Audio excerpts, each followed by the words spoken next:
We started speaking and he told me he's ripped off all my father's work. ये audition है? हाँ ना, मालेगांव में ना खाली से एक ही चीज की कमी नहीं है, इंसानों की। इसलिए इधर बना रहा ना मैं। इधर के लोगों के लिए, इधर के लोगों के साथ। प्रोड्यूसर का title.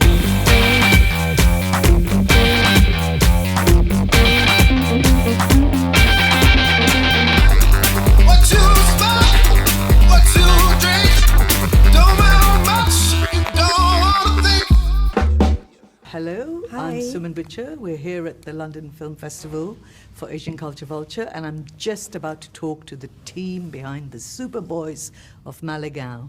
Hello. Hi, Rima. Hi. Adarsh. Hello. Soy Akhtar and Ritesh. Yes. Producers, director, and actor. So, thank you so much for talking to Asian Culture Vulture. I think I have a question for each of you. So, I'm thinking, which way shall I start? I'm going to start with the director. Okay. Okay. I know the film is inspired by a documentary, so to take it from the documentary into fiction, was there a lot of changes? Can you tell me the process? Well, actually, the film is not inspired by the documentary. It's inspired by the man who's featured in the documentary. Ah, okay. Thank you for that. Yeah, the documentary is about the making of Superman of Malegaon. And our film is about, spans over 10 years, trying to understand the genesis and of this man and what makes him tick. Okay, lovely. So, Adarsh, you are playing this man. So, what makes him tick? I guess just compulsive need to tell stories and to make a film and to not sort of go where the water carries him, but to actually swim against the tide and be not comfortable in his situation and be like, what, this is not how I'm going to lead my life and the way it's going, and I want to tell a story, and let's everyone get together and tell the story, and to be actually able to pitch and convince all his friends to get onto this mad journey with him. Okay, so it's based on a real person called Nasir Sheikh. Yes. And did you meet him, for your research? Yes. How did you go about that? I did actually. I met him, and then I traveled to Malegaon a few weeks before the film and spent a lot of time with him. Spent time with his family, with his friends, people who started off with him making films, but somebody now owns an optical shop, somebody still works at a mill. People do different kinds of things, but it's very fascinating to hear about his origin story and to understand why this man started making films. Okay, thank you. Soy Akhtar, I believe you are the person who found the documentary at a festival and then sort of went... No, I'd seen the documentary earlier. I found Nasir at a festival. Okay. So I had seen the documentary earlier. I've fallen in love with the story. The film is lovely and he was special. But it was about the making of Superman. And then I met him at the Ocean Film Festival in Delhi. And we recognized each other, and then we started speaking, and he told me he's ripped off all my father's work. So it was really fun and having a chat with him. And then I realized there was a lot there, and there was a lot to his story. And it was quite deep, actually, and poignant, and that hadn't been told. And he was very inspiring as a person and how this started. And then I took it to Rima and Ritesh, and they both agreed. And Ritesh actually met him and then got his life rights. That's Fantastic. how it started. So, Ritesh, you were the person who needed to be convinced. You were clearly convinced by Zoya.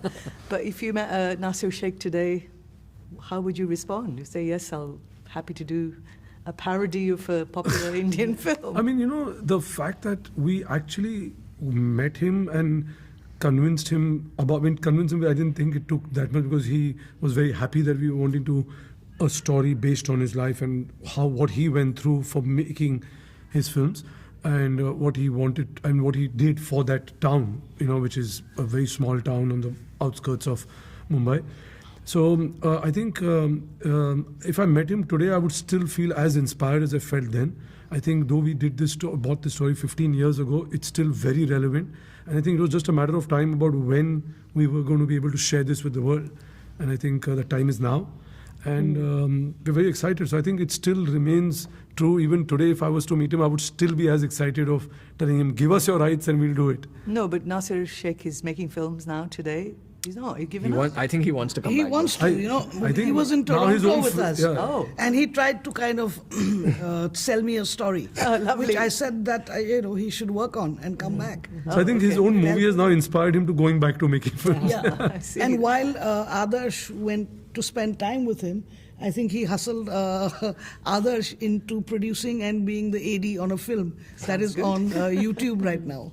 Oh, that sounds Yeah. great. Yeah. You know, that's an inspiring story. But it's a period piece in essence, right? Because it was sort of Yeah. shot in the 70s and then it's... 90, late 90s, early 1997, 2000s, yeah.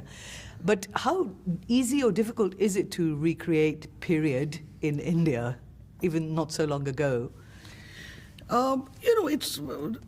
It's not that difficult because whenever you're making a film, you are creating a world. I think that if it's period, it just gets a little more expensive.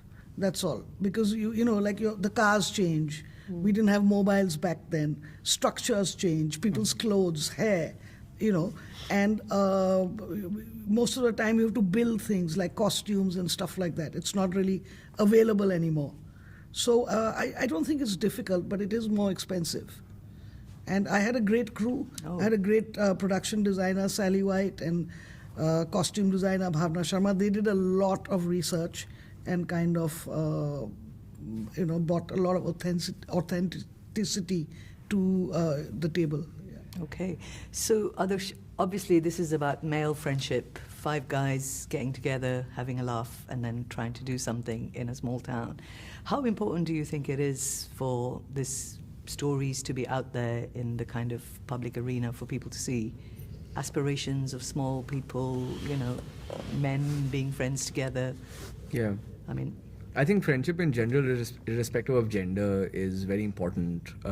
I feel like Nasir wouldn't have made the film without Shabina's help. And what's shown in the film is that Shabina. are you allowed to tell me the story? Is it I'm- spoiler alert? I know, okay. I worry. Okay, sure. Yeah. I just assumed that you'd seen it. Sorry. I have seen it, but has the world Okay. seen it? Yes. Sorry. But so, sorry about that. It's okay. But- Hey, we can discuss it in detail Yes. if you want to. Yes. No, but what I meant to say was that friendship is extremely important, and I think it's very inspiring to see how they kind of supported each other and had each other's backs through thick and thin, because it wasn't an easy journey by any means. First of all, for Nasir to have this sort of seed of imagination in his head where he would go ahead and make a film, and then for everybody to come together with him and to actually support him through this journey.